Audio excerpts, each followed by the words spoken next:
ಆತ auto driver, ಮದುವೆಯಾಗಿ 6 ವರ್ಷದ ಮಗನೂ ಇದ್ದ. ಆದ್ರೆ ಹೆಣ್ಮಗಳೊಬ್ಬಳನ್ನ ಬುಟ್ಟಿಗೆ ಕೆಡವಿಕೊಂಡವ ಕದ್ದು ಮುಚ್ಚಿ ಸಂಸಾರ ನಡೆಸ್ತಾ ಇದ್ದ. ಆದ್ರೆ ಹೆಣ್ಮಗಳು ಬೇರೆ ಮದುವೆ ಆಗ್ತೀನಿ ಅಂತಿದ್ದಂತೆ ರಣರಾಕ್ಷಸನಾಗಿದ್ದಾನೆ.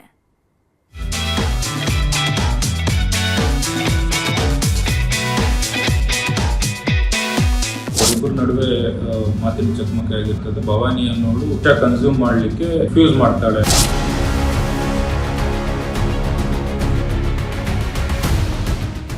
ಅಂದ ಅನ್ನೋದು ಈಕೆ ಪಾಲಿಗೆ ಆಭರಣ ಆಗಿತ್ತು.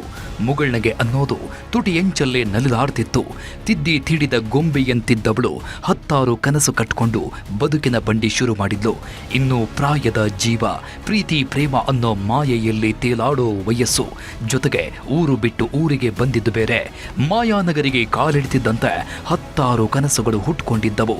ಈ ಕನಸುಗಳಿಗೆ ರೆಕ್ಕೆ ಕಟ್ಟಿದವನೇ ಈ ಪರಮ ಪಾಪಿ ಚಂದ್ರಶೇಖರ್. ಒಂದು ಮಗುವಿನ ತಂದೆಯಾಗಿದ್ರೂ ಇವನ ಪ್ರೇಮದ ಪೋಲಿಯಾಟ ನಿಂತಿರಲಿಲ್ಲ. ಆಟೋ ಡ್ರೈವರ್ ಆಗಿದ್ದವ ಪಿಕಪ್ ಹೆಸರಲ್ಲೇ ಈ ಹೆಣ್ಮಗಳನ್ನ ಪಿಕಪ್ ಮಾಡಿದ್ದ. ಇದೇ ಈಗ ಜೀವ ತೆಗೆಯುವ ಹಂತಕ್ಕೆ ಬಂದು ನಿಲ್ಲಿಸಿದೆ.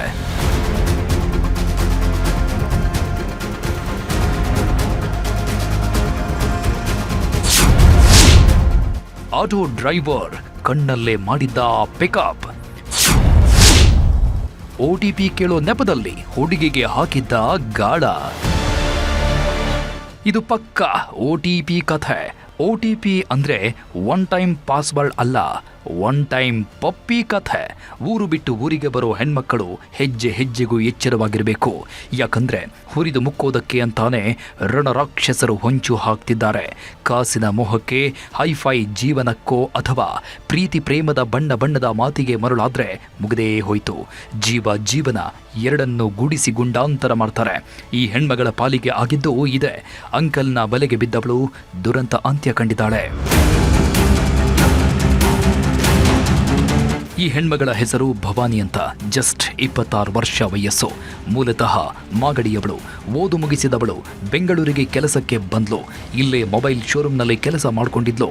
ಬಾಡಿಗೆ ಮನೆಯಲ್ಲಿ ಬದುಕು ಶುರು ಮಾಡಿದವಳ ಪಾಲಿಗೆ ಆಟೋ ಬಾಡಿಗೆಗೆ ಬಂದವನೇ ಈ ಪರಮ ಪಾಪಿ. ಮೊದಲೆಲ್ಲ ತಾನಾಯ್ತು ತನ್ನ ಪಾಡಾಯ್ತು ಅಂದ್ಕೊಂಡಿದ್ಲು. ಇನ್ಸ್ಟಾಗ್ರಾಮ್ನಲ್ಲಿ ವಿಡಿಯೋ ಮಾಡಿಕೊಂಡು ಬಣ್ಣದ ಚಿಟ್ಟೆಯಂತೆ ನೆಲದಾಡ್ತಿದ್ಲು. ಒಂದು ದಿನ ಕೆಲಸಕ್ಕೆ ಹೋಗುವಾಗ ಆಟೋ ಬುಕ್ ಮಾಡಿದ್ದಾಳೆ. ಆಗ ಬಾಡಿಗೆಗೆ ಬಂದವನೇ ಈ ಆಟೋ ವಾಲಾ ಚಂದ್ರಶೇಖರ್. ನೋಡೋದಕ್ಕೆ ಸುಮಾರಾಗಿದ್ದಾನೆ, ಆದ್ರೆ ಶೋಕಿ ಮಾತ್ರ ಸಿಕ್ಕಾಪಟ್ಟೆ ಮಾಡ್ತಿದ್ದ. ಹೀಗೆ ಆಟೋ ಬುಕಿಂಗ್ ವೇಳೆ ಶುರುವಾದ ಮಾತುಕತೆ ಸ್ನೇಹದ ಹಂತಕ್ಕೆ ಬಂದು ನಿಂತಿತ್ತು. ಹಾಯ್ ಬಾಯ್ ಅನ್ನೋ ಮೆಸೇಜ್ ಶುರುವಾಗ್ತಾ ಇದ್ದಂತೆ ಇಬ್ಬರು ಕ್ಲೋಸ್ ಆಗಿ ಹೋಗಿದ್ರು.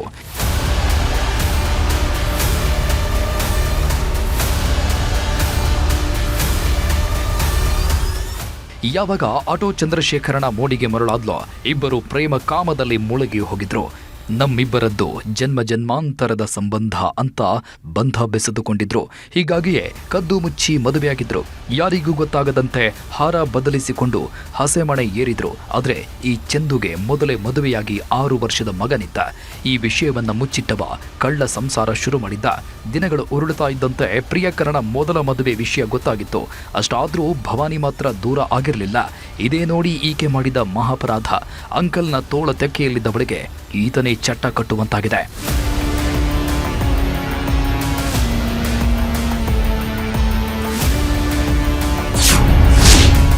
ಕದ್ದು ಮುಚ್ಚಿ ಸಂಸಾರ, ಜೀವಕ್ಕೆ ಸಂಚಕಾರ. ಕದ್ದು ಮುಚ್ಚಿ ಮದುವೆಯಾದವರು ಹೊಸಹಳ್ಳಿಯಲ್ಲಿ ಸಂಸಾರ ನಡೆಸ್ತಾ ಇದ್ರು. ಒಬ್ಬರಿಗೊಬ್ಬರು ಖುಷಿ ಖುಷಿಯಾಗಿಯೇ ದಿನ ದುಡ್ತಿದ್ರು. ಆದ್ರೆ ಇತ್ತೀಚೆಗೆ ಭವಾನಿ ಮನೆಯಲ್ಲಿ ಮಗಳ ಮದುವೆಗೆ ಹುಡುಗನ ಹುಡುಕಲು ಶುರು ಮಾಡಿದ್ರು. ಈ ವಿಷಯ ಚಂದ್ರಶೇಖರನಿಗೆ ಗೊತ್ತಾಗ್ತಾ ಇದ್ದಂತೆ ನಖಶಿಕಾಂತ ಉರಿದು ಹೋಗಿದ್ದಾನೆ. ನನ್ನ ಬಿಟ್ಟು ಯಾರನ್ನೋ ಮದುವೆಯಾಗಬೇಡ ಅಂತ ಜಗಳ ತೆಗೆದಿದ್ದಾನೆ. ಆದ್ರೆ ಭವಾನಿ ಮಾತ್ರ ಬೇರೆಯದ್ದೇ ಹೇಳಿದ್ಲು. ನಿನಗೂ ಈಗಾಗಲೇ ಮದುವೆ ಆಗಿದೆ, ನಾನು ಸಹ ಬೇರೆ ಮದುವೆ ಆಗ್ತೀನಿ, ಆಮೇಲೂ ಸಹ ನಾವಿಬ್ರು ಹೀಗೆ ಇರೋಣ ಅಂದಿದ್ಲಂತೆ. ಆದ್ರೆ ಚಂದ್ರಶೇಖರ ಮಾತ್ರ ಇದನ್ನ ಒಪ್ಪೋದಕ್ಕೆ ರೆಡಿ ಇರಲಿಲ್ಲ. ಹೀಗಾಗಿ ಇಬ್ಬರು ಒಟ್ಟಿಗೆ ಸಾಯೋ ನಿರ್ಧಾರ ಮಾಡಿದ್ದಾರೆ. ಆಟೋ ಡ್ರೈವರ್ ಕೆಲಸ ಮಾಡ್ತಿರ್ತಾನೆ. ಅವನಿಗೂ ಮತ್ತು ಈ ಭವಾನಿಗೂ ಅವರಿಬ್ಬರ ನಡುವೆ ಪ್ರೀತಿ ಇರ್ತದೆ. ಈ ಇತ್ತೀಚಿನ ದಿನಗಳಲ್ಲಿ ಈ ಭವಾನಿಗೆ ಮದುವೆ ಮಾಡಬೇಕು ಅಂತ ಮನೆಯವರು ಪ್ರಯತ್ನ ಮಾಡ್ತಿರ್ತಾರೆ. ಈ ಹಿನ್ನೆಲೆಯಲ್ಲಿ ಅವರಿಬ್ಬರ ನಡುವೆ ಒಂದು ಡಿಸ್ಪ್ಯೂಟ್ ಬಂದು ಇಬ್ಬರು ಸತ್ತೋಗೋಣ ಅನ್ನೋ ಒಂದು ನಿರ್ಧಾರಕ್ಕೆ ಅಂತ ಬಂದು ಪಾಯ್ಸನ್ ಕೂಡ ತಗೊಂಡ್ಬಂದಿರ್ತಾನೆ. ಇನ್ಸ್ಟಾದಲ್ಲಿ ಬಯಲಾಗಿತ್ತು ಕಳ್ಳ ಮದುವೆ ಕಥೆ. ಯಾವಾಗ ಇಬ್ರು ಸಾಯೋ ನಿರ್ಧಾರ ಮಾಡಿದ್ರು, ಬಾಡಿಗೆ ಮನೆಯಲ್ಲೇ ವಿಷ ಕುಡಿದಿದ್ದಾರೆ. ಆದರೆ ವಿಷ ಗಂಟಲೊಳಗೆ ಇಳಿತಾ ಇದ್ದಂತೆ ಭವಾನಿ ವಾಂತಿ ಮಾಡಿಕೊಂಡಿದ್ಲು. ಇದನ್ನು ನೋಡಿದ ಚಂದ್ರಶೇಖರ ಎಲ್ಲಿ ಭವಾನಿ ಬದುಕಿ ಬಿಡ್ತಾಳೋ ಅಂತ ಈಕೆಯ ಕುತ್ತಿಗೆ ಹಿಸುಕಿ ಕೊಲೆ ಮಾಡಿದ್ದಾನೆ. ಇಷ್ಟಾದರೂ ಇವನ ಸೈಕೋ ಸಂಚು ಹೋಗಿರಲಿಲ್ಲ. ಭವಾನಿ ಶವದ ಪಕ್ಕದಲ್ಲೇ ಕುಳಿತುಕೊಂಡು ಈಕೆಯ ಮೊಬೈಲ್ ಓಪನ್ ಮಾಡಿದ್ದಾನೆ. ನಂತರ ಭವಾನಿ ಇನ್ಸ್ಟಾಗ್ರಾಂನಲ್ಲಿ ತಮ್ಮಿಬ್ಬರ ಕಳ್ಳ ಮದುವೆಯ ಫೋಟೋ ಅಪ್ಲೋಡ್ ಮಾಡಿದ್ದಾನೆ. ಮದುವೆ ವಾರ್ಷಿಕೋತ್ಸವದ ಶುಭಾಶಯಗಳು, ಹ್ಯಾಪಿ ಆನಿವರ್ಸರಿ ಗಂಡ ಅಂತ ತಾನೇ ಪೋಸ್ಟ್ ಮಾಡಿದ್ದ. ಯಾವಾಗ ಭವಾನಿ ಇನ್ಸ್ಟಾಗ್ರಾಂನಲ್ಲಿ ಮದುವೆ ಫೋಟೋ ಬಂದ್ವೋ ಸಂಬಂಧಿಕರು ಬೆಚ್ಚಿಬಿದ್ದಿದ್ದಾರೆ. ಊರಲ್ಲೆಲ್ಲ ಇದೇ ವಿಷಯ ಗುಲ್ಲೆದ್ದಿದೆ. ಮನೆಯವರಿಗೂ ವಿಷಯ ಗೊತ್ತಾಗ್ತಾ ಇದ್ದಂತೆ ಮಗಳಿಗೆ ಫೋನ್ ಮಾಡಿದ್ದಾರೆ. ಆದರೆ ಫೋನ್ ರಿಸೀವ್ ಆಗಿರಲಿಲ್ಲ. ಹೀಗಾಗಿ ಬಾಡಿಗೆ ಮನೆಯ ಓನರ್ಗೆ ಕಾಲ್ ಮಾಡಿದ್ರು. ಕೂಡಲೇ ಭವಾನಿ ಮನೆಗೆ ಬಂದ ಮನೆ ಓನರ್ ಡೋರ್ ಓಪನ್ ಮಾಡಿ ನೋಡ್ತಾ ಇದ್ದಂತೆ ಅಸಲಿ ಕಹಾನಿ ಬಿಚ್ಕೊಂಡಿದೆ. ಭವಾನಿ ಹೆಣವಾಗಿ ಮಲಗಿದ್ರೆ ಈತ ನರಳಾಡ್ತಿದ್ದ. ಶನಿವಾರದ ದಿನ ಬೆಳಿಗ್ಗೆ ಸುಮಾರು 7ರಿಂದ 9 ನಡುವೆ ಈ ಘಟನೆ ನಡೆಯುತ್ತದೆ. ಅವರಿಬ್ಬರ ನಡುವೆ ಮಾತಿನ ಚಕಮಕಿ ಆಗಿರ್ತದೆ. ಭವಾನಿ ಅನ್ನೋಳು ವಿಷ ಕನ್ಸ್ಯೂಮ್ ಮಾಡಲಿಕ್ಕೆ ರೆಫ್ಯೂಸ್ ಮಾಡ್ತಾಳೆ. ಆದ್ದರಿಂದ ಆಕೆಯ ಕತ್ತನ್ನು ಇಸ್ಕಿ ಈತ ಕೊಲೆ ಮಾಡಿರುವುದಾಗಿ ನಮಗೆ ಪ್ರಾಥಮಿಕ ತನಿಖೆಯಲ್ಲಿ ತಿಳಿದು ಬಂದಿರ್ತದೆ. ಈತ ಸ್ವಲ್ಪ ಮಟ್ಟಿಗೆ ವಿಷ ಈತನು ತಗೊಂಡಿದ್ದಾನೆ ಮತ್ತು ಬಟ್ಟೆ ಮೇಲೆಲ್ಲ ಚೆಲ್ಕೊಂಡಿದ್ದಾನೆ. ಆದರೆ ಈತನಿಗೆ ಯಾವುದು ಲೈಫ್ ಥ್ರೆಟ್ ಇಲ್ಲ ಅಂತ ಡಾಕ್ಟರು ಈಗಾಗಲೇ ತಿಳಿಸಿದ್ದಾರೆ. ಹಾಸ್ಪಿಟಲಲ್ಲಿ ಟ್ರೀಟ್ಮೆಂಟ್ ನಡೀತಾ ಇದೆ. ಒಟ್ನಲ್ಲಿ ಆಟೋ ಡ್ರೈವರ್ನ ಸಹವಾಸ ಮಾಡಿದವಳು ದುರಂತ ಅಂತ್ಯ ಕಂಡಿದ್ದಾಳೆ. ಬದುಕಿ ಬಾಳಬೇಕಿದ್ದವಳು ಅರ್ಧ ದಾರಿಯಲ್ಲೇ ಬದುಕು ಮುಗಿಸಿದ್ದಾಳೆ. ಆದರೆ ಈತ ಮಾತ್ರ ಇನ್ನೂ ಉಸಿರಾಡ್ತಿದ್ದಾನೆ. ಹೀಗಾಗಿ ಇಂಥ ಕಿರಾತಕರಿಗೆ ತಕ್ಕ ಶಾಸ್ತಿ ಮಾಡಬೇಕಿದೆ.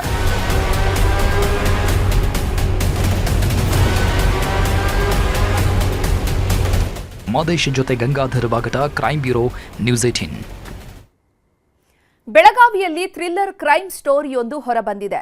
ಗಂಡನನ್ನ ಕೊಂದು ಎಫ್ಎಸ್ಎಲ್ ಅಧಿಕಾರಿಗಳನ್ನೇ ಬುಕ್ ಮಾಡಿಕೊಂಡಿದ್ದವಳ ಅಸಲಿ ಕಹಾನಿ ಬಿಚ್ಕೊಂಡಿದೆ. ಪ್ರಿಯಕರ ಹಾಕಿದ ಒಂದೇ ಒಂದು ಸ್ಟೇಟಸ್ ಹಂತಕರನ್ನ ಹೆಡೆಮುರಿ ಕಟ್ಟುವಂತೆ ಮಾಡಿದೆ. ಎಫ್ಎಸ್ಎಲ್ ಮೇಲೆ ಇರುವ ಒಂದು ನಂಬಿಕೆಯನ್ನೇ ಕ್ವೆಶ್ಚನ್ ಮಾರ್ಕ್ ಆಗಿಬಿಟ್ಟಿದೆ. ಯವ್ವಿ ಇವಳ ಹಸಿ ಬಿಸಿ ಕಹಾನಿ ನೋಡೋದಕ್ಕಾಗ್ತಿಲ್ಲ ಬಿಡಿ. ಪ್ರಾಯದ ಹುಡುಗಿಯರು ಕೂಡ ಇವಳು ಮುಂದೆ ಒಂದು ಕ್ಷಣ ಸ್ಟನ್ನಾಗಿ ಬಿಡಬೇಕು. ಆ ರೇಂಜ್ಗೆ ಮದವೇರಿದ ಮದನಾರಿಯಾಗಿದ್ದಾಳೆ.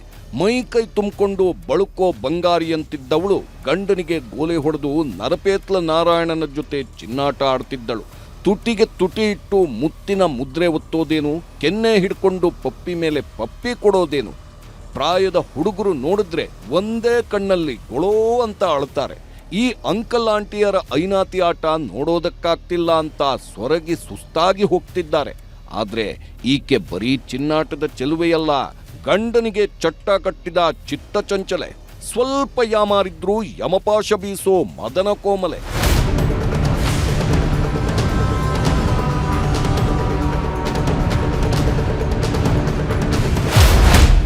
ಚಿನ್ನಾಟ ಆಡ್ತಾಳೆ, ಚಟ್ಟನೂ ಕಟ್ತಾಳೆ. ಕಣ್ಣಲ್ಲೇ ಚಮಕ್, ಎಫ್ಎಸ್ಎಲ್ ಅಧಿಕಾರಿಗಳೇ ಬುಕ್ಕಿಂಗ್.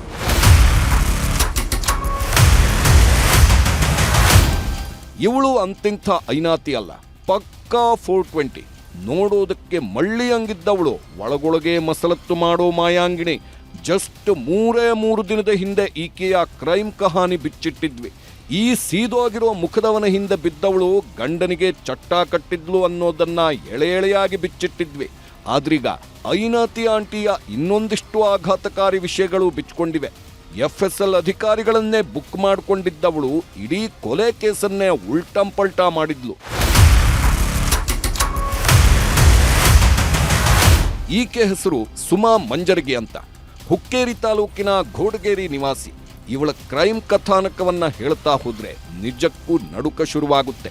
ಗಂಡ ನಿವೃತ್ತ ಸೈನಿಕ, ಮುದ್ದಾದ ಮಕ್ಕಳು, ಬೆಚ್ಚಗಿನ ಮನೆ, ಇಷ್ಟು ಸಾಕಿತ್ತು ನೆಮ್ಮದಿಯ ಸಂಸಾರ ನಡೆಸೋದಕ್ಕೆ.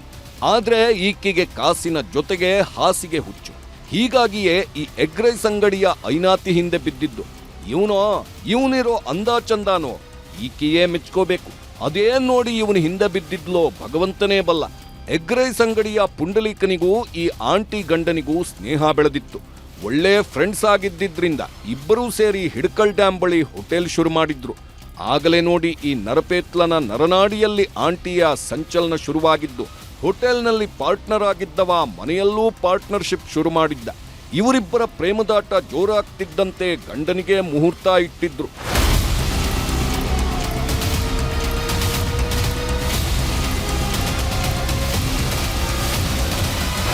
ಮಾಜಿ ಸೈನಿಕ ಸಂದೀಪ್ ಕೊಲೆ ರಹಸ್ಯ ಭೇದಿಸಿರೋ ಪೊಲೀಸರು ಹಂತಕರ ಮಹಾಜಾಲ ಹೊರಗೆಳೆದಿದ್ದಾರೆ. ತಿಂಗಳ ಹಿಂದೆ ಜಾತ್ರೆಗೆ ಹೋಗಿದ್ದಾಗ ಆಂಟಿ ಗಂಡನಿಗೆ ಆಕ್ಸಿಡೆಂಟ್ ಆಗಿ ಆಸ್ಪತ್ರೆ ಸೇರಿದ್ದ. ಆಗಲೇ ನೋಡಿ ಸಂಚು ರೂಪಿಸಿದ್ದು. ಆಗ ಮೊದಲು ಬುಕ್ ಮಾಡಿಕೊಂಡಿದ್ದೇ ಆಸ್ಪತ್ರೆ ಸಿಬ್ಬಂದಿ ರಾಹುಲ್ ಜೋಗಿಯನ್ನ. ಗಂಡನಿಗೆ ನಿದ್ದೆ ಮಾತ್ರೆ ಕೊಟ್ಟವಳು ಗ್ಲುಕೋಸ್ ಬಾಟಲ್ನಲ್ಲಿ ವಿಷ ಹಾಗೂ ಟ್ಯಾಕ್ಟಕ್ ಮಿಕ್ಸ್ ಮಾಡಿ ಇಂಜೆಕ್ಟ್ ಮಾಡ್ತಾರೆ. ಹೀಗಾಗಿ ಪಾಪದ ಸಂದೀಪ ಆಸ್ಪತ್ರೆಯಲ್ಲೇ ಸಾವನ್ನಪ್ಪಿದ್ದ. ನಂತರ ಮರಣೋತ್ತರ ಪರೀಕ್ಷೆ ನಡೆಸಿದ್ದ ಬಿಮ್ಸ್ ವೈದ್ಯರು ಮೃತದೇಹ ಹಸ್ತಾಂತರಿಸಿದ್ರು. ಅಂತ್ಯಕ್ರಿಯೆ ನಡೆಯುತ್ತಿದ್ದಂತೆ ಆಂಟಿಗೆ ನಡುಕ ಶುರುವಾಗಿತ್ತು.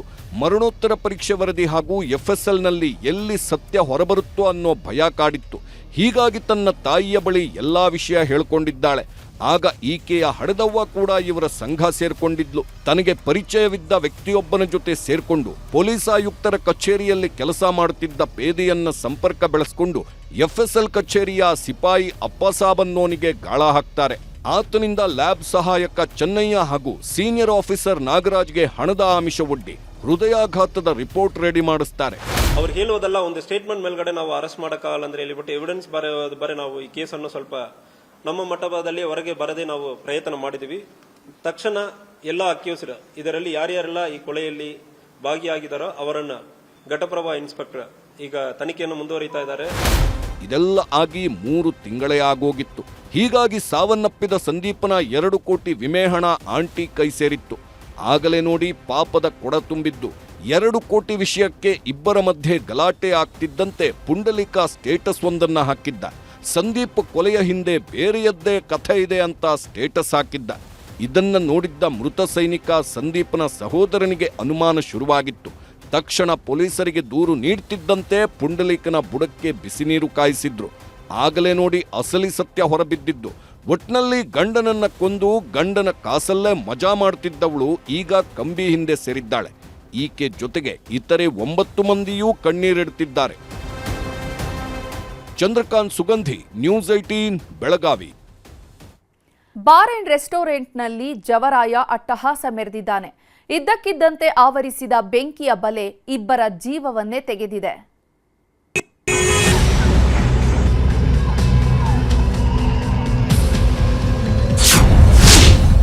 ಬಾರ್ ಅಂಡ್ ರೆಸ್ಟೋರೆಂಟ್ನಲ್ಲಿ ಬೆಂಕಿ ಬಲೆ, ಇಬ್ಬರು ಸಜೀವ ದಹನ, 7 ಜನರ ಸ್ಥಿತಿ ಗಂಭೀರ. ಮಟಮಟ ಮಧ್ಯಾಹ್ನದ ಹೊತ್ತು ಏರಿಯಾ ಕೂಡ ಕೂಲ್ ಆಗಿತ್ತು. ಆದರೆ ಈ ರೆಸ್ಟೋರೆಂಟ್ನಲ್ಲಿ ಮಾತ್ರ ಜನ ಲೈಟ್ ಆಗಿ ಕಿಕ್ಕೇರಿಸ್ತಿದ್ರು. ಕೆಲವರು ಚಿಂತೆ ಮರೆಯೋದಕ್ಕೆ ಬಂದ್ರೆ ಕೆಲವರು ಚಿಲ್ ಮಾಡೋದಕ್ಕೆ ಬಂದಿದ್ರು.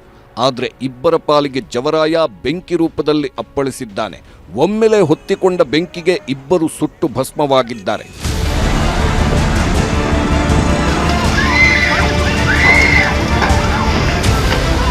ಈ ದೃಶ್ಯ ನೋಡ್ತಿದ್ರೆ ನರನಾಡಿಗಳಲ್ಲಿ ನಡುಕ ಶುರುವಾಗುತ್ತೆ. ಯಾಕೆಂದ್ರೆ ಮುಗಿಲೆತ್ತರಕ್ಕೆ ಚಿಮ್ಮುತ್ತಿರೋ ಬೆಂಕಿಯ ಜ್ವಾಲೆ ಕ್ಷಣ ಮಾತ್ರದಲ್ಲಿ ಸುಟ್ಟು ಕರಕಲು ಮಾಡಿದೆ. ಇದು ಮೈಸೂರಿನ ದಟ್ಟಗಳ್ಳಿಯ ರಿಂಗ್ ರಸ್ತೆ ಬಳಿ ಇರುವ ಫಾಕ್ಸ್ಡನ್ ಬಾರ್ ಅಂಡ್ ರೆಸ್ಟೋರೆಂಟ್. ಆಫ್ರಿಕನ್ ಸ್ಟೈಲ್ನಲ್ಲಿ ನಿರ್ಮಾಣ ಮಾಡಿದ್ರಿಂದ ಹುಲ್ಲು ಗೋಣಿತಾಟು ಜೊತೆಗೆ ಹೆಚ್ಚಿನ ಪ್ರಮಾಣದ ಉಡ್ ಬಳಸಿದ್ರು. ಇದೇ ನೋಡಿ ಬೆಂಕಿಯ ಜ್ವಾಲೆಗೆ ತುಪ್ಪ ಸುರಿದಂತಾಗಿದ್ದು. ಮಧ್ಯಾಹ್ನದ ಹೊತ್ತಲ್ಲಿ ಸಿಬ್ಬಂದಿ ಸೇರಿ 25ಕ್ಕೂ ಹೆಚ್ಚು ಜನರಿದ್ರು. ಎಲ್ಲರೂ ಕೂಡ ತಮ್ಮ ತಮ್ಮ ಲೋಕದಲ್ಲಿದ್ರು. ಈ ವೇಳೆ ಶಾರ್ಟ್ ಸರ್ಕ್ಯೂಟ್ನಿಂದ ಬೆಂಕಿ ಕಾಣಿಸಿಕೊಂಡಿದೆ. ಒಮ್ಮೆ ಹೊತ್ತಿದ ಬೆಂಕಿ ಇಡೀ ರೆಸ್ಟೋರೆಂಟ್ ಅನ್ನೇ ಆವರಿಸಿದೆ. ಎಲ್ಲಾ ಕಡೆಯಿಂದಲೂ ಬೆಂಕಿಯ ಕೆನ್ನಾಲಿಗೆ ಆವರಿಸಿಕೊಳ್ಳುತ್ತಿದ್ದಂತೆ ಓಡಿ ಹೋಗೋದಕ್ಕಾಗಿಲ್ಲ. ಹೀಗಾಗಿ ಇಬ್ಬರು ಅಲ್ಲೇ ಸುಟ್ಟು ಬೂದಿಯಾಗಿದ್ರೆ 7 ಮಂದಿ ಗಂಭೀರವಾಗಿ ಗಾಯಗೊಂಡಿದ್ದಾರೆ. ನಮ್ಮ ಕಡೆ ಕೆಲಸ ಮಾಡ್ತಾ ಇದ್ದೆ, ಇನ್ನೊಬ್ಬ ಬಂದು ನಮ್ಮುಡ್ಗೆ ಬಂದು ನಮಗೆ ನಾವು ಇರೋ ಕಿಚನ್ಗೆ ಬಂದು ಹೇಳ್ದ, ಫೈರ್ ಆಗಿಬಿಡ್ತಾ ಬಂದ ಜೋರಾಗಿ ಕಿರಿಚ್ಕೊಂಡ. ನಾನು ಓಡ್ಬಿಟ್ಟೆ. ಮೃತರಿಬ್ಬರೂ ಕೂಡ ಹೊರ ರಾಜ್ಯದವರು. ಪಾರ್ಟಿ ಮಾಡುವುದಕ್ಕಂತ ರೆಸ್ಟೋರೆಂಟ್ಗೆ ಬಂದವರು ಇಲ್ಲೇ ಸುಟ್ಟು ಕರಕಲಾಗಿದ್ದಾರೆ. ಇನ್ನು ಗಾಯಗೊಂಡವರಲ್ಲಿ ಸಿನಿಮಾ ನಟ ಕೂಡ ಗಂಭೀರವಾಗಿದ್ದಾನೆ. ಪ್ರೀತಮನ್ನು ಈತ 2-3 ಸಿನಿಮಾಗಳಲ್ಲಿ ನಟಿಸಿದ್ದ. ಜೊತೆಗೆ ಈತನೇ ಈ ರೆಸ್ಟೋರೆಂಟ್ನ ಮಾಲೀಕ ಬೇರೆ. ಆದ್ರೀಗ ಈತನೇ ಬೆಂಕಿಯಲ್ಲಿ ಬೆಂದು ಹೋಗಿದ್ದು ಆಸ್ಪತ್ರೆಯಲ್ಲಿ ನರಳಾಡುತ್ತಿದ್ದಾನೆ. ಸುದ್ದಿ ಗೊತ್ತಾಗ್ತಿದ್ದಂತೆ ಸ್ಥಳಕ್ಕೆ ಭೇಟಿ ನೀಡಿದ ಶಾಸಕ ಜಿಟಿ ದೇವೇಗೌಡ ಹಾಗೂ ಜಿಲ್ಲಾಡಳಿತ ಪರಿಶೀಲನೆ ನಡೆಸಿತು. ಬಾರ್ ಮತ್ತು ಪಬ್ ನಲ್ಲಿ ಶಾರ್ಟ್ ಸರ್ಕ್ಯೂಟ್ನಿಂದ ಬೆಂಕಿ ಕತ್ಕೊಂಡು ಎರಡು ಜನ ಯುವಕರು ಕೆಲಸ ಮಾಡ್ತಿದ್ದಂಥವರು ನಿಧನರಾಗಿದ್ದಾರೆ. ಶಾರ್ಟ್ ಸರ್ಕ್ಯೂಟ್ ಅನ್ನೋದು ಇಬ್ಬರ ಜೀವ ತೆಗೆದಿದ್ದು 7 ಮಂದಿಯನ್ನ ನರಳಾಡಿಸ್ತಿದೆ. ಎಣ್ಣೆ ಪಾರ್ಟಿ ಮಾಡುವುದಕ್ಕೆ ಬಂದವರು ಈ ರೀತಿ ಅಂತ್ಯ ಕಂಡಿದ್ದು ಮಾತ್ರ ದುರಂತ. Anand KS, news 18 Mysuru. ಬಿಡದಿಯ ಟೌನ್ಶಿಪ್ ಬಡಿದಾಟ ದಿನದಿಂದ ದಿನಕ್ಕೆ ಜೋರಾಗ್ತಾ ಇದೆ. ಕೆಲವರು 1 ಇಂಚು ಭೂಮಿಯನ್ನ ಕೊಡಲ್ಲ ಅಂತ ಹಠಕ್ಕೆ ಬಿದ್ರೆ, ಇನ್ನೂ ಕೆಲವರು ಸರ್ಕಾರದ ನಿರ್ಧಾರಕ್ಕೆ ನಮ್ಮ ಸಮ್ಮತಿ ಇದೆ ಅಂತಿದ್ದಾರೆ. ಇದರ ಮಧ್ಯೆ ರಾಜಕೀಯ ಕದನವೂ ಜೋರಾಗ್ತಿದೆ.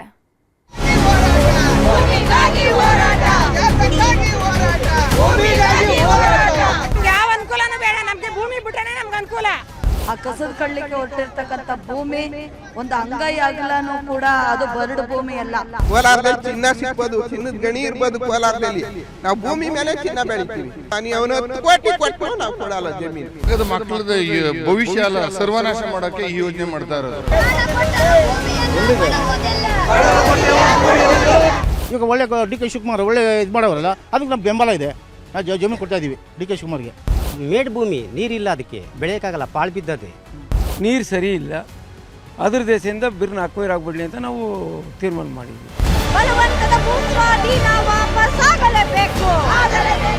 3 ಹಳ್ಳಿಗಳಲ್ಲಿ ಬಿಡದಿ ಟೌನ್ಶಿಪ್ ಬಿರುಗಾಳಿ ಎದ್ದಿದೆ. ಮಾಯಾನಗರಿ ಮಾಡ್ತೀವಿ ಅಂತ ಹೊರಟಿರೋ ಸರ್ಕಾರದ ವಿರುದ್ಧ ಅನ್ನದಾತರು ರೊಚ್ಚಿಗೆದ್ದಿದ್ದಾರೆ. ಜೀವ ಬಿಟ್ರೂ ಜಾಗ ಬಿಡಲ್ಲ ಅಂತ ಪ್ರತಿಭಟನೆಗಿಳಿದಿದ್ದಾರೆ. ಹೀಗಾಗಿಯೇ ದಶ ದಿಕ್ಕಲ್ಲೂ ಆಕ್ರೋಶದ ಕೂಗು ಕೇಳೋದಿಕ್ಕೆ ಶುರುವಾಗಿದೆ. ಇದರ ಮಧ್ಯೆ ರಾಜಕೀಯ ದಂಗಲ್ ಸಹ ಜೋರಾಗ್ತಿದ್ದು, ಕೆಲವು ಕಡೆ ಸರ್ಕಾರದ ನಿರ್ಧಾರಕ್ಕೆ ಜೈ ಅಂತಿದ್ದಾರೆ. ನಮ್ಮ ಭೂಮಿ ನಮ್ಮ ಹಕ್ಕು ಹೋರಾಟ ಶುರು. ಪರ ವಿರೋಧದ ಕಿಚ್ಚು ಎದ್ದಿದೆ ಟೌನ್ಶಿಪ್ ಬಿರುಗಾಳಿ. ಟೌನ್ಶಿಪ್ ಮಾಡೋದಿಕ್ಕೆ ತುದಿಗಾಲಲ್ಲಿ ನಿಂತಿರೋ ಸರ್ಕಾರ ಭೂಸ್ವಾಧೀನಕ್ಕೆ ಅಧಿಸೂಚನೆ ಹೊರಡಿಸಿದೆ. ಹೀಗಾಗಿಯೇ ರೈತರ ದಾಖಲೆ ಸಂಗ್ರಹಕ್ಕೂ ಮುಂದಾಗಿದೆ.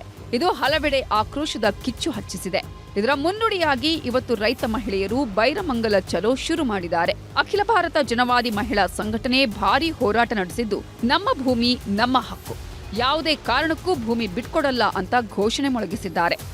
ನಮ್ಗೆ ಯಾವ ಅನುಕೂಲನೂ ಬೇಡ, ನಮ್ಗೆ ಭೂಮಿ ಬಿಟ್ರೆ ನಮ್ಗೆ ಅನುಕೂಲ. ಇವಾಗ ನಮ್ಮ ರೈತರುಗಳು ನಾವು ಎಲ್ಗೂ ಹೋಗೋಣ. ಇವಾಗ ನಮ್ಗೆ ಆಗ್ಲೇ 60 ವರ್ಷ ವಯಸ್ಸು, ನಮ್ಗೆ ಯಾರು ಕೆಲಸ ಕೊಡ್ತಾರೆ? ನಮ್ಮ ಮಕ್ಳುಗಳು ಇವತ್ತು ಭೂಮಿ ಏನಿದ್ರು ಒಂಚೂರು ಅನ್ನ ಹಾಕ್ತಾರೆ, ಅದು ಕೊಟ್ಬಿಟ್ಮೇಲೆ ಮಾರ್ಕೊಂಡು ತಿನ್ಕೊಂಡ್ರೆ ಅಂತ ನಮ್ಮನ್ನ ಬೇಪಾರಿ ಮಾಡ್ತಾರೆ. ಆ ಕಸದ ಕಡ್ಲಿಕ್ಕೆ ಹೊರಟಿರ್ತಕ್ಕಂಥ ಭೂಮಿ ಒಂದು ಅಂಗೈ ಅಗಲನೂ ಕೂಡ ಅದು ಬರಡು ಭೂಮಿ ಅಲ್ಲ. ಈ ದೇಶಕ್ಕೆ ಅನ್ನ ಹಾಕ್ಲಿಕ್ಕೆ ಇರ್ತಕ್ಕಂಥ ರೈತನ ಜಮೀನು. ಆ ರೈತನ ಜಮೀನಲ್ಲಿ ಬೆಳೆ ಬೆಳಿಲಿಲ್ಲ ಅಂತ ಹೇಳಿದ್ರೆ ದೇಶದ ಜನ ಉದ್ಧಾರ ಆಗ್ಲಿಕ್ಕೆ ಆಗಲ್ಲ. ಒಂದ್ ಕಡೆ ಭೂಮಿ ಬಿಡಲ್ಲ ಅನ್ನೋ ಹೋರಾಟ ನಡೀತಿದ್ರೆ, ಇನ್ನೊಂದ್ ಕಡೆ ಸರ್ಕಾರದ ನಿರ್ಧಾರಕ್ಕೆ ಹಲವರು ಸೈ ಅಂತಿದ್ದಾರೆ. ಟೌನ್ಶಿಪ್ ನಿರ್ಮಾಣಕ್ಕೆ ಬೆಂಬಲ ವ್ಯಕ್ತಪಡಿಸಿದ್ದು, ಕೆಂಪಯ್ಯನಪಾಳ್ಯದ ಬಹುತೇಕ ಮಂದಿ ತಮ್ಮ ಹಕ್ಕುಪತ್ರ ನೀಡುತ್ತಿದ್ದಾರೆ. ನಮಗೆ ಅವಾಗಿಂದ ಆಸೆ ಇತ್ತು, ನಾವು ಜಮೀನು ಮಾಡಿಬಿಡ್ಬೇಕು ಅಂತ ಅವಾಗಿಂದ ಇತ್ತು. ಈಗ ಒಳ್ಳೆ ಡಿ ಕೆ ಶಿವಕುಮಾರ್ ಒಳ್ಳೆ ಇದು ಮಾಡೋರಲ್ಲ, ಅದಕ್ಕೆ ನಮ್ಗೆ ಬೆಂಬಲ ಇದೆ. ನಾವು ಜಮೀನು ಕೊಡ್ತಾ ಇದೀವಿ ಡಿ ಕೆ ಶಿವಕುಮಾರ್ಗೆ. ಮೇಡ್ ಭೂಮಿ ನೀರಿಲ್ಲ, ಅದಕ್ಕೆ ಬೆಳೆಯೋಕ್ಕಾಗಲ್ಲ, ಪಾಳು ಬಿದ್ದದೆ. ಅದ್ರ ದೆಸೆಯಿಂದ ಡಿ ಕೆ ಸಾಹೇಬರು ತಗೋತಾವ್ರೆ. ನಮಗೆ ಬೇಗ ನಮಗೆ ಹಣ ಪಾವತಿ ಮಾಡಲಿ. 2.5 ಎಕರೆ ಐತೆ. 2.5 ಎಕರೆಯಲ್ಲಿ ತೆಂಗು, ರೇಷ್ಮೆ ಐತೆ, ಉಳಿ ಮನೆ ಐತೆ. ಅದರಲ್ಲಿ 3 ಬೆಳೆಗೆ 1 ಬೆಳೆ ಆಗೋದೇ ಕಷ್ಟ. ನೀರು ಸರಿ ಇಲ್ಲ, ಅದ್ರ ದೇಶದಿಂದ ಬಿರ್ನ ಅಕ್ವೈರ್ ಆಗ್ಬಿಡ್ಲಿ ಅಂತ ನಾವು ತೀರ್ಮಾನ ಮಾಡಿದ್ವಿ.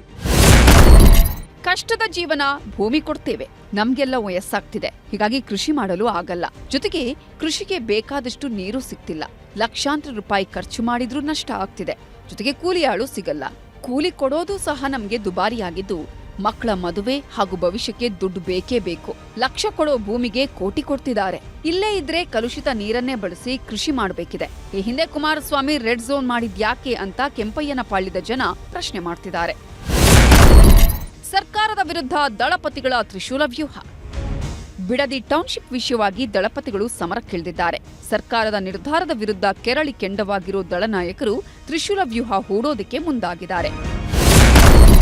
ಟೌನ್ಶಿಪ್ ವಿಷಯವಾಗಿ ಜೆಡಿಎಸ್ ನಾಯಕ ಮಾಜಿ ಪ್ರಧಾನಿ ದೇವೇಗೌಡರು ಕಾನೂನು ಹೋರಾಟಕ್ಕೆ ಪ್ಲಾನ್ ಮಾಡಿದ್ದಾರೆ. ಇನ್ನು ಎಚ್.ಡಿ. ಕುಮಾರಸ್ವಾಮಿ ಕೇಂದ್ರದಿಂದ ಒತ್ತಡ ಹೇರಲು ಪ್ರಯತ್ನ ಮಾಡುತ್ತಿದ್ದು, ನಿಖಿಲ್ ಕುಮಾರಸ್ವಾಮಿ ಜನಾಂದೋಲನ ಶುರು ಮಾಡಿದ್ದಾರೆ. ಹೀಗೆ 3 ದಿಕ್ಕಿಂದಲೂ ಕಟ್ಟಿ ಹಾಕೋದಿಕ್ಕೆ ಅಖಾಡ ರೆಡಿ ಮಾಡ್ತಿದ್ದಾರೆ. ಇನ್ನು ಟೌನ್ಶಿಪ್ ವಿಷಯವಾಗಿ ಪ್ರತಿಕ್ರಿಯೆ ನೀಡಿದ ಸಿಎಂ ಡಿಕೆ ಶಿವಕುಮಾರ್, ನಾನು ಯಾರಿಗೂ ಉತ್ತರ ಕೊಡಲು ತಯಾರಿಲ್ಲ. ಇದನ್ನ ಮಾಡಿದ್ದೇ ಕುಮಾರಸ್ವಾಮಿ ಅವರು. ರೈತರೆಲ್ಲರೂ ಈಗಾಗಲೇ ಒಪ್ಪಿದ್ದಾರೆ. ರಾಜಕಾರಣ ಮಾಡೋರು ಮಾಡ್ಲಿ ಅಂತ ಟಾಂಗ್ ಕೊಟ್ಟಿದ್ದಾರೆ.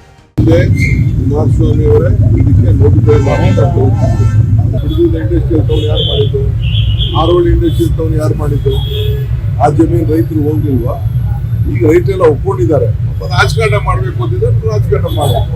ಇನ್ನು ಬಿಡದಿ ಟೌನ್ಶಿಪ್ ವಿರುದ್ಧ ದಳಪತಿಗಳು ಸಮರ ಸಾರ್ತಿದ್ದಂತೆ ಕಾಂಗ್ರೆಸ್ ನಾಯಕರು ನಿಗಿ ಕೆಂಡ ಕಾರ್ತಿದ್ದಾರೆ. ಇದೇ ವಿಷಯವಾಗಿ ಮಾತಾಡಿದ ಶಾಸಕ ಎಚ್.ಸಿ. ಬಾಲಕೃಷ್ಣ, ಚಾಮುಂಡೇಶ್ವರಿ ಮುಂದೆ ಬಂದು ಪ್ರಮಾಣ ಮಾಡಲಿ ಅಂತ ಸವಾಲ್ ಹಾಕಿದ್ದಾರೆ. ಇದಕ್ಕೆ ಧ್ವನಿಗೂಡಿಸಿದ ಚೆಲುವರಾಯಸ್ವಾಮಿ, ಭ್ರಷ್ಟಾಚಾರದ ಬಗ್ಗೆ ಮಾತಾಡೋದಕ್ಕೆ ಕುಮಾರಸ್ವಾಮಿಗೆ ನೈತಿಕತೆ ಇಲ್ಲ ಅಂದಿದ್ದಾರೆ.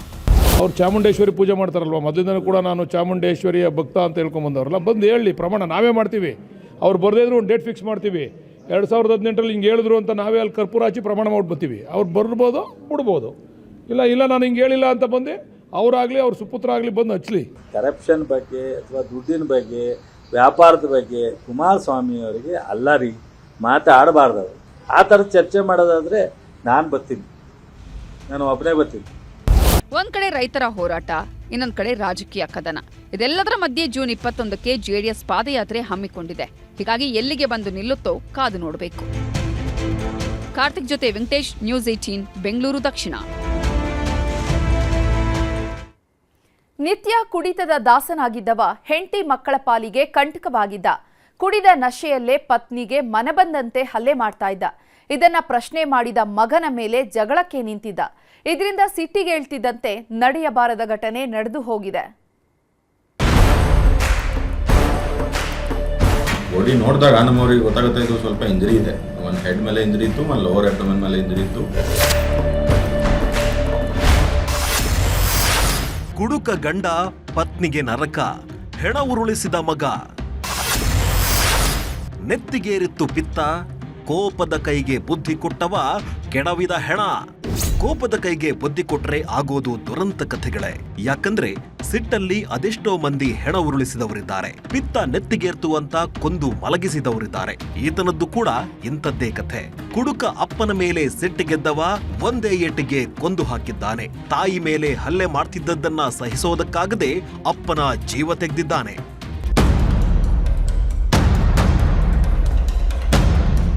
ಇದನ್ನ ಅಪ್ಪನ ಮೇಲಿನ ಸಿಟ್ಟು ಅನ್ನೋದಾ, ಹೆತ್ತವಳ ಮೇಲಿನ ಪ್ರೀತಿ ಅನ್ನೋದಾ, ಅಥವಾ ಸಿಟ್ಟಲ್ಲಿ ಆಗೋ ಅಚಾತುರ್ಯ ಅನ್ನೋದಾ ಒಂದು ಗೊತ್ತಾಗ್ತಿಲ್ಲ.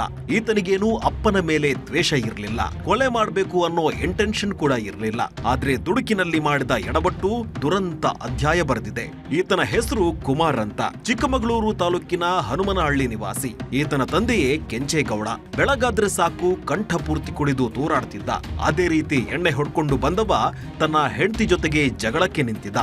ಮಾತಿಗೆ ಮಾತು ಬೆಳೆತಿದ್ದಂತೆ ಮನಸೋ ಇಚ್ಛೆ ಹಲ್ಲೆ ಮಾಡಿದ್ದ. ಹೆತ್ತವಳು ಕಣ್ಣೀರಾಕೋದನ್ನ ನೋಡಿದ ಕಿರಿಮಗ ಕುಮಾರ್ ಜಗಳ ಬಿಡಿಸೋದಕ್ಕೆ ನೋಡಿದ್ದಾನೆ. ಆದ್ರೆ ಎಣ್ಣೆ ನಶೆಯಲ್ಲಿದ್ದ ಕೆಂಚೇಗೌಡ ಮಗನ ಮಾತು ಕೇಳೋ ಸ್ಥಿತಿಯಲ್ಲಿ ಇರಲಿಲ್ಲ. ಅಪ್ಪ ಮಗನ ಮಧ್ಯೆಯೇ ಜಗಳ ಶುರುವಾಗ್ತಿದ್ದಂತೆ ಸಿಟ್ಟಿಗೆದ್ದವ ಮರದ ಪೀಸ್ನಲ್ಲಿ ಒಂದೇಟು ಕೊಟ್ಟಿದ್ದಾನೆ.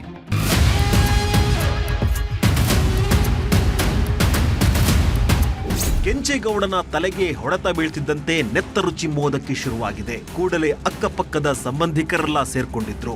ಹೀಗಾಗಿ ಆಸ್ಪತ್ರೆಗೆ ಕರೆದುಕೊಂಡು ಹೋಗಿದ್ರು. ಆದ್ರೆ ಗಂಭೀರ ಗಾಯವಾಗಿದ್ರಿಂದ ಮಾರ್ಗ ಮಧ್ಯೆಯೇ ಉಸಿರು ಚೆಲ್ಲಿದ್ದ. ಇದರಿಂದ ಗಾಬರಿಗೊಂಡ ಕುಮಾರ್ ಎಲ್ಲಿ ಕೊಲೆ ಕೇಸ್ ನನ್ನ ಮೇಲೆ ಬರುತ್ತೋ ಅಂತ ಆಕ್ಸಿಡೆಂಟ್ ಕಥೆ ಕಟ್ಟಿದ್ದ. ಬೈಕ್ನಲ್ಲಿ ಬರುವಾಗ ಬಿದ್ದು ಗಾಯಗೊಂಡಿದ್ರು. ಇದರಿಂದಲೇ ಸಾವನ್ನಪ್ಪಿದ್ದಾರೆ ಅಂತ ಸುಳ್ಳಿನ ಕತೆ ಹೇಳಿದ್ದ.